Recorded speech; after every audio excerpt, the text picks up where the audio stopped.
How many of you believe, be honest with me, how many of you believe that it's critical for you to be able to multitask in order to get your work done in this world? How many believe that? Most people believe that. Well, I want to tell you the reality about that because we know a lot about it from the science. We are most efficient when we do one thing at a time, fully absorbed, sequentially. Now, here's what's interesting. The human brain is incapable of multitasking. The human brain cannot do two cognitive tasks at the same time. You can fold laundry and talk on the phone, but you can't do two cognitive tasks at the same time. And when you think that you're doing that, so for example, here's one you know about. You're on a conference call, but you're also, I don't even need to tell you this one, right?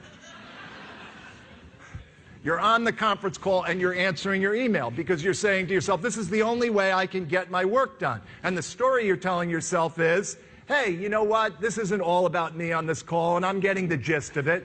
Does that feel familiar? Well, here's the reality. There is something that's going on in your brain that's not multitasking when you are moving between these activities. It's called task shifting. The brain is disengaging from the first activity in order to do the second activity. When you're doing the answering of email, you are not listening to the phone call. Not 5%, not 3%, 0%. You can't hear it. So if you think you're getting the gist, you may be, by luck. You have no idea. You have no idea. Because you are task shifting and you can only do one or the other, so in effect, you're giving part of your attention to multiple things and never giving all of your attention to anything. Now, here's the even bigger one, because the brain is capable of justifying almost anything we do. But this one is tough to justify. The fact that you task shift during the day incurs something called switching time. In other words, when you move in and out of an activity, there is a time that's incurred.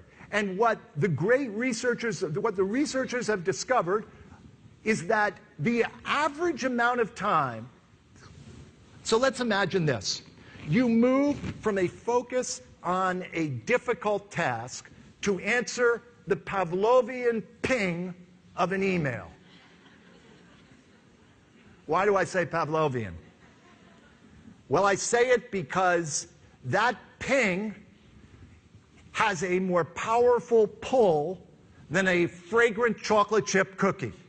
It sets off dopamine receptors in your brain, which are associated with craving and desire. And here's the craving and the desire that gets triggered. The first one, there are two primitive impulses in human beings that are most fundamental. One is, in any given situation, move away from pain. So if you're working on a difficult challenge in front of your face and you get an email, there's an opportunity to move away from pain. Number two, we move toward pleasure. So we think that maybe that email is going to deliver some piece of good news. Now that rarely happens, but hope springs eternal, and we keep moving. So what happens is that net-net, by moving between these different activities, you increase on average the amount of time necessary to finish the primary activity by 25%.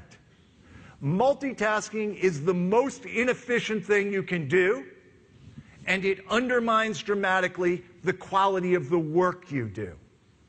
That's crazy. Flip the equation. If you can learn to do things in a deeply absorbed way without distraction, you can get more done in a shorter period of time and even have time to recover.